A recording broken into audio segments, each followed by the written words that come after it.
The foods that helped me lower my blood sugar weren't low carb. Some even had sugar in them. That shocked me. Like most folks, I thought cutting sugar meant eating bland, dry food that tasted like cardboard. But after I turned 68, I learned it's not always about removing. Sometimes it's about adding the right things.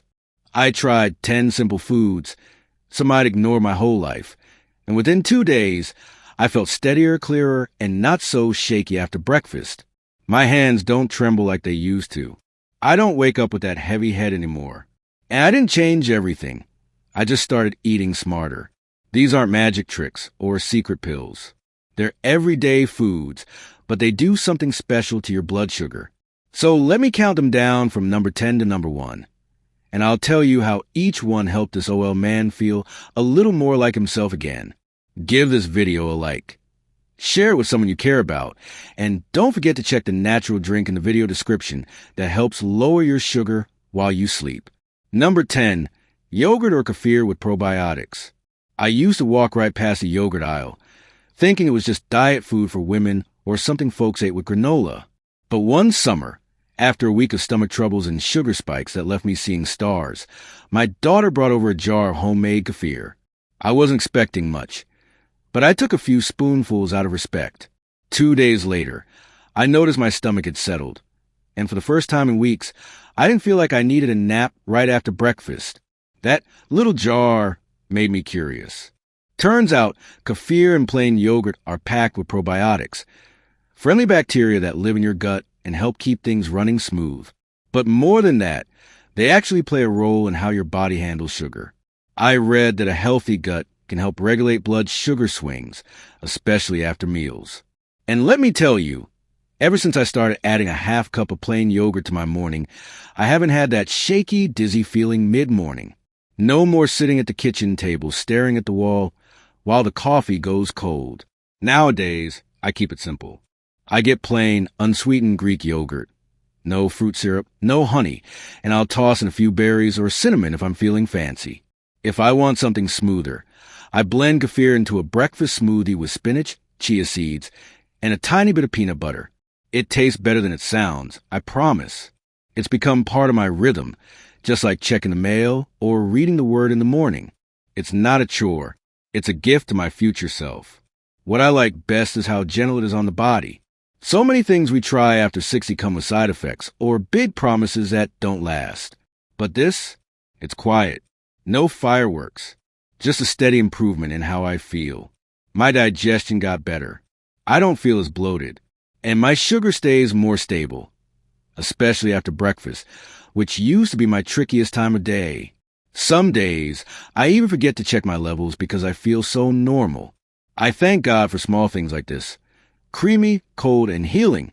I never would have guessed that something I once thought was for other people would end up being a daily blessing in my own kitchen. Number 9, berries. The first time I noticed a berry helping my blood sugar, I wasn't even trying to eat healthy. I was just hungry and grabbed a bowl of strawberries at my daughter's house. A couple hours later, I didn't feel that foggy, sluggish slump I usually get in the afternoon. Thought it was just coincidence. But when it happened again the next day, and the next, I started paying attention. Sometimes God nudges us through the smallest things, like a handful of fruit we used to eat barefoot in the summer as kids. Berries are sweet, sure, but they don't hit the body like cookies or soda. They're packed with fiber and antioxidants, especially something called anthocyanins in blueberries that help the body use insulin better. That's what the researchers say. But here's what I know. When I eat berries, I don't feel jittery. My hands stay steady. My eyes stay clear. And I don't get that crash and nap feeling an hour later. It's like they satisfy the sugar craving without sending my numbers on a roller coaster. Most mornings, I thaw a handful of frozen berries and mix them into oatmeal with cinnamon and a spoon of peanut butter. Other times, I just mash some raspberries on toast or throw blueberries in my plain yogurt. Tastes real good, and it doesn't feel like I'm sacrificing anything. Even for dessert, a little bowl of cold berries with a dash of vanilla or a squeeze of lemon hits the spot better than cake. And unlike baked treats, I never feel guilty afterward, just grateful. You ever notice how the things God made grow quiet? A bowl of berries doesn't shout at you like a candy bar does, but it gets the job done. Keeps you full, keeps your blood sugar calm, helps with inflammation too, which I didn't even realize was messing with my joints. These aren't miracle foods, but they're steady, honest helpers. And that's more than I can say about most things I tried in my 50s and 60s that came in a bottle. I used to believe sweet things were my enemy. Now I just pick better sweets. And when my wife and I sit down in the evening, sharing a bowl of berries and giving thanks for another day, I know this small change is one of the reasons I'm still feeling strong in my 70s. Number 8, kale. Back in the day, we didn't call it kale. We just called it greens. My mama would simmer them with a ham bone and vinegar, and let me tell you, the whole house would smell like Sunday comfort. These days, folks treat kale like a fancy superfood, but for me, it's just getting back to what we already knew worked. When I started adding kale to my meals again, not just as a side dish, but in real portions, I noticed something surprising. My sugar stayed more stable all afternoon, especially after lunch. Turns out, kale's packed with fiber, antioxidants, and something called quercetin that helps lower blood sugar. It also slows down how fast carbs are absorbed, which makes your body feel like it's running smooth instead of burning out fast. I ain't no scientist, but I can tell when my energy doesn't crash, and that's what kale did. I used to joke that greens were rabbit food, but now I see they're steady fuel, the kind that helps you walk longer, think clearer, and maybe even sleep a little better. I usually saute kale with garlic and olive oil, then mix it into scrambled eggs or beans. Sometimes I chop it raw and toss it with vinegar and mustard for a sharp little salad that wakes up the tongue. One time I even blended it into a smoothie with pineapple. Didn't expect that to taste good, but it surprised me. Kale's one of those things you can shape to your taste, and it doesn't take much to feel the difference. Just a handful here, and they're made a dent in how I feel every single day. You know what's strange? I used to overlook kale at the store like it was just another bitter green leaf. Now I see it as one of those quiet protectors, like a strong fence around the house. You don't always notice it, but it's holding things steady behind the scenes. For folks like us, past 60, those quiet helpers make all the difference between a good day and one where you can't quite get off the couch. It doesn't cure anything, but it sure supports the fight. Sometimes I'll look at a bowl of sautéed kale and smile, thinking how many years I missed out on its strength. But thank the Lord it's never too late to welcome back what nourished us long ago and let it work again in this new season of life. Number 7, pumpkin seeds. These little green seeds used to sit untouched in my pantry, left over from fall recipes or trail mix. Now, they've earned a front row spot on my breakfast table. Every morning, after I read a bit of scripture and stretch out my legs, I sprinkle a spoonful of pumpkin seeds over my yogurt or oatmeal. They've got a nutty crunch and a quiet power, the kind that doesn't shout but shows up where it matters. Since adding them, my sugar doesn't spike like it used to after breakfast, especially when I pair them with fiber. There's something called magnesium in pumpkin seeds that helps your body use insulin better. I didn't know that until I started digging around after seeing my numbers improve. One study even showed that folks who ate them regularly had fewer sugar spikes after meals. Now, I ain't saying they're a miracle, but when something this tiny helps this much, it's worth paying attention. God sure packed a lot of good into something you can scoop with a spoon. I like them roasted, lightly salted, and sometimes even raw. If I'm feeling fancy, I'll toss them into a salad with olive oil and vinegar, or mix them into homemade granola with cinnamon and oats. They don't go bad quick. They're easy to keep on hand, and they beat the processed snacks I used to reach for when I got peckish. One handful in the afternoon keeps my hunger quiet without messing up my glucose. I even keep a small jar in the truck now, just in case. If pumpkin seeds were a person, I'd say they're like that quiet neighbor who always shows up when you need a hand. Not flashy, not loud, just steady. They give you protein, fiber, and fat all in one bite, which helps your body slow down and process food right. That's what we need more of as we age. Foods that work with us, not against us. And the fact they're affordable makes them a real gift for folks on a budget. I thank God for small seeds doing big work. Sometimes we look for change in pills and doctors and big promises, but forget the strength in everyday things. A handful of pumpkin seeds help me feel stronger without changing my whole routine. And that's something worth holding on to. Number 6, eggs. If eggs were a tool in the shed, they'd be a good old hammer, solid, reliable, and useful just about anywhere. Funny how we've been eating them our whole lives. And only recently did I learn how much they help with blood sugar.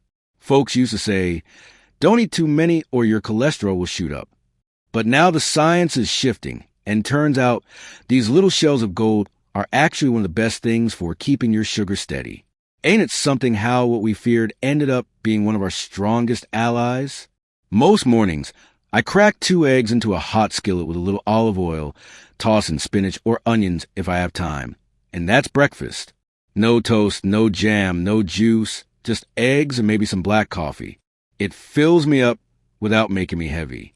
I used to feel this weird shakiness around 10 a.m., like my engine was running out. Since switching to eggs in the morning, that crash disappeared. I feel full, clear-headed, and ready to take on the day, even if it's just watering the garden or fixing a squeaky hinge. Eggs are full of protein and something called choline, which helps with fat metabolism. What matters to me is this. They give your body real fuel without spiking your sugar. I read once that people who eat eggs regularly in the morning have fewer cravings later on. And I believe it. I don't even think about snacks before lunch anymore. The key is keeping it simple. No biscuits, no syrup, just good old eggs, maybe with some peppers or herbs if you're feeling inspired. There's something satisfying about cooking eggs, too. The sound of the sizzle, the way they puff up in the pan. It feels like home, even when everything else gets more complicated with age, pills, appointments, stiff joints. Cracking 2 eggs feels like something I still have full control over. That sense of routine and nourishment matters. It's not just what the food does inside you. It's how it makes you feel capable again. Every time I stand at the stove and flip my eggs just right, I thank the Lord for small mercies. Simple food, simple joy, and a steadier body to keep me going. Who knew such strength could come wrapped in a shell? Number 5, beans and lentils. Lentils were never on my radar growing up. We were a pinto beans and cornbread family. But about a year ago, a neighbor brought over a pot of lentil stew after my wife had surgery, and I was hooked. Warm, hearty, and filling in a way that didn't leave me sleepy after. That week, I noticed something else too. My sugar stayed level even after a full bowl. That's when I started looking into why these little legumes had such a big impact on my body. Beans and lentils are full of fiber and protein, but what stood out to me was how slow they digest. That slow burn means you don't get sugar highs and crashes. They also have magnesium, which I didn't think twice about before, but now I realize plays a role in blood sugar balance too. I used to feel uneasy about eating carbs, but these don't act like white bread or rice. It's like your body actually knows what to do with them, and does it without a fuss. I started swapping beans in for pasta or potatoes during lunch. A bowl of black beans with peppers and avocado is something I look forward to now. Lentils go great in soups, and they soak up flavor like a sponge. The best part? They're cheap. I can cook a whole bag and have meals for days. No blood sugar roller coaster. No cravings after. And if I'm in a rush, canned beans, low sodium, do the job just fine. No shame in keeping it easy when it works. They're comfort food without the crash. When I eat beans regularly, I feel more grounded physically and mentally. My thinking stays sharp. I don't feel that afternoon slump, and I stay full longer. It's not some flashy superfood from across the ocean. It's something humble, hearty, and familiar. The kind of food that's been feeding folks for generations and still holding its ground. Looking back, I can't believe I spent so long avoiding them, thinking they were too heavy. Turns out, they were the kind of heavy I needed, the kind that hold you steady instead of dragging you down. Number 4, chia seeds. I'll be honest, the first time I saw chia seeds, I thought they were bird food. Tiny, black, and flavorless. Didn't seem like something a guy in his 70s should be messing with. But one of my grandkids sprinkled them over my oatmeal while visiting and said, "Try it, Grandpa. It helps with energy." I didn't think much of it. But 2 hours later, I noticed I wasn't dragging myself to the recliner like usual. That tiny sprinkle made more of a difference than I expected. The next morning, I tried it again. Same result. No crash. No brain fog. Just this gentle steadiness that surprised me. It felt like something clicked into place. Sometimes the smallest things leave the biggest marks. I never looked at those little seeds the same after that week. What makes chia seeds special is how they soak up liquid and swell into a gel-like texture. That gel slows digestion and keeps sugar from spiking too fast. The seeds are also packed with soluble fiber, the kind that actually helps balance blood sugar instead of just filling you up. I later read that they help slow down the absorption of carbs. All I know is when I eat chia early in the day, I don't get that mid-morning dizziness that used to knock me off track. It's like they create a buffer, giving my body time to process meals the right way. It's not flashy, it's not dramatic, but it works, and that's all I care about these days. Nowadays, I keep a jar in the pantry and scoop a spoonful into smoothies, yogurt, or even coffee if I'm feeling experimental. They don't change the flavor much, but they thicken things up and give my meals some staying power. I even make a little pudding with almond milk, cinnamon, and vanilla, let it sit overnight, and it's ready in the morning. It's easy to prepare, doesn't cost much, and doesn't make me feel like I'm dieting, just eating smarter. My wife started doing the same, and now we laugh calling it our old folks fuel. No prep, no stress, just one spoon and done. We're not chasing trends. We're finding rhythms that help us live better. Some foods feel like chores, but chia fits into my life like it's always been there. No noise, no big fuss, just a gentle helper in the background. It's funny how something so small can do so much. They remind me of those quiet moments in the day that steady you. The sunrise out the window, the hum of the coffee pot, the slow walk down the driveway to check the mail. Simple, unnoticed by many, but it all adds up. It's the kind of thing that doesn't make headlines, but makes life more livable, especially when your energy matters more than ever. I never expected anything this tiny to carry that kind of weight, but these little seeds prove me wrong in the best way. They become a part of my routine, not because someone told me to eat them, but because I felt a change myself. More energy, less fog, a calmness after meals I hadn't felt in years.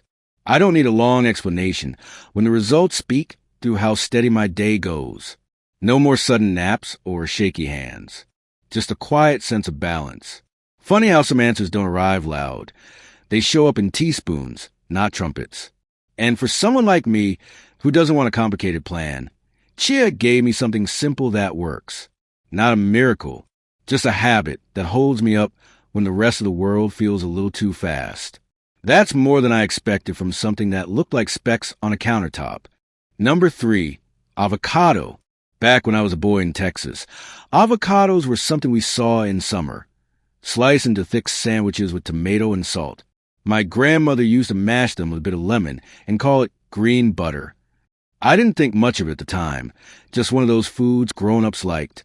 But years later, when my sugar levels started giving me grief, I came back to avocados with new eyes. One slice on toast gave me the slow, steady energy that lasted way past lunch. It was rich, satisfying, and, oddly enough, calming. These days, I eat avocado almost every day. Sometimes I mix it into eggs. Other times I just scoop it straight with a spoon and a sprinkle of salt. When I swap it in for butter or mayo, I feel lighter after meals, not stuffed. I notice that when I include avocado in my meals, especially breakfast, I don't get those sugar swings anymore. That crash feeling that used to hit around 11 a.m. just disappeared. It keeps me full, clear-headed, and even helps my digestion. I don't measure anything. I just go by feel, and it feels good. What makes avocado special is its mix of healthy fats and fiber. It slows digestion and helps your body absorb nutrients better. And it's low in carbs, so it doesn't push your sugar all over the place. I read that avocados can even help improve insulin sensitivity. Now, I don't remember all the technical terms, but I know this.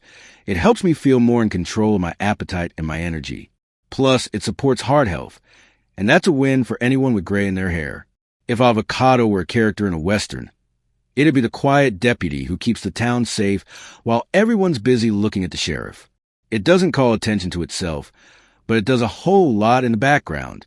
That smooth, buttery texture, makes it feel like comfort food, but it works like something built to protect. I used to be suspicious of trendy foods, but this isn't trendy. It's timeless. We just forgot about it for a while. Adding avocado to my meals didn't feel like a diet. It felt like coming home to something I'd been missing. Not flashy, not complicated. Just one small change that helped me feel more stable, more full, and more myself.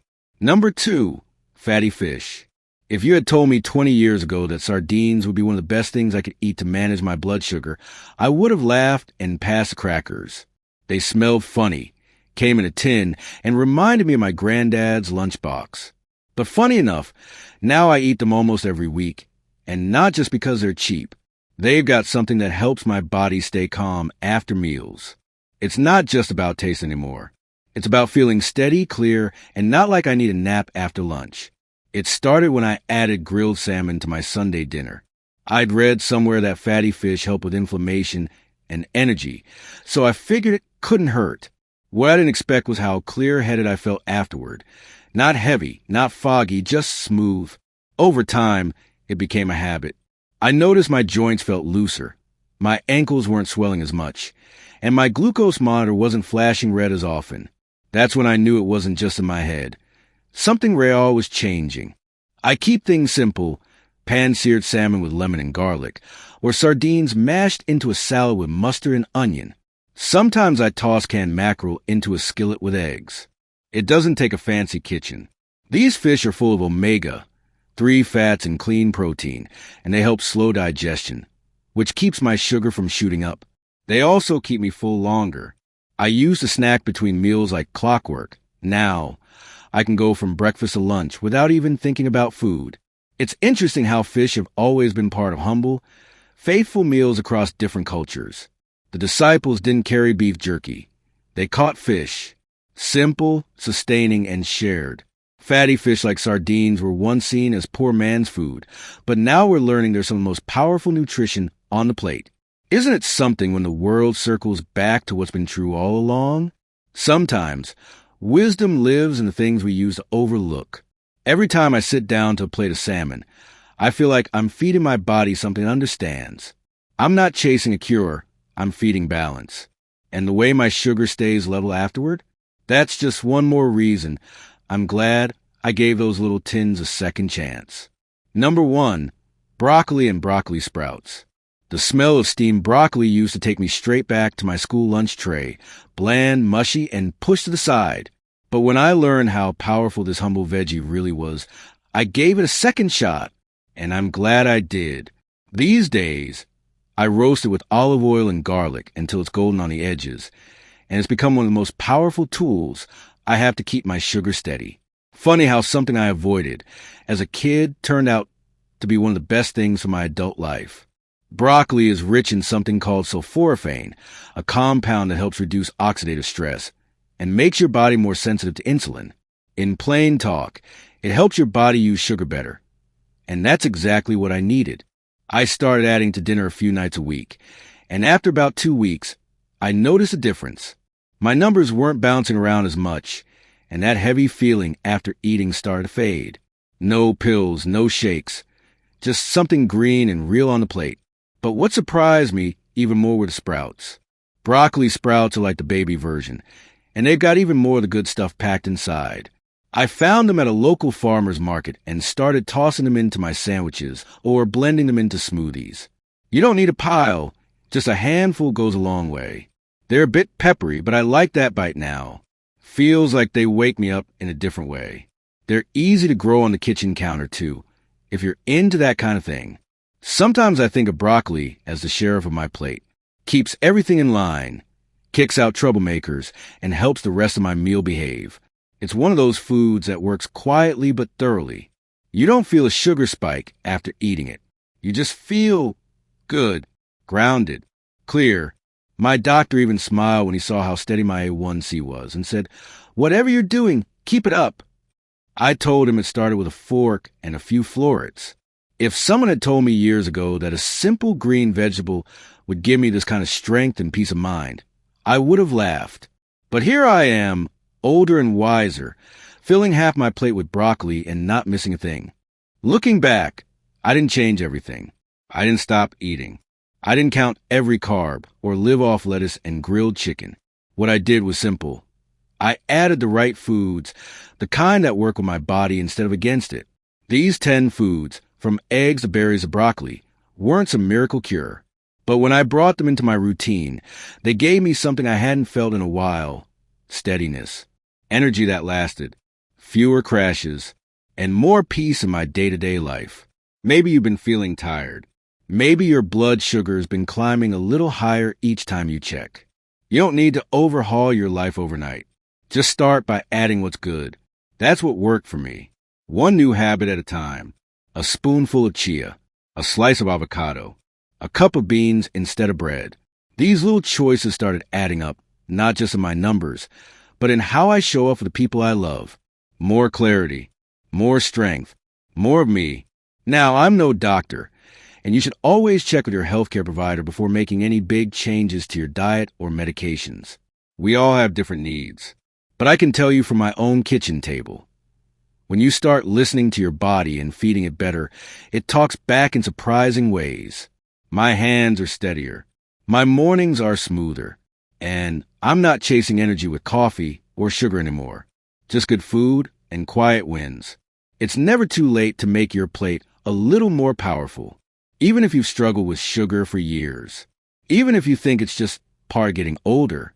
I thought the same way, until 2 days of better eating proved me wrong. So if you made it this far, I want to thank you. Thank you for caring for your body. Thank you for wanting to feel better. That desire alone means you're already on the right track, and you're not alone in it. Take care of yourselves, eat well, and love the process, even the small steps. God bless y'all, and I'll see you in the next one.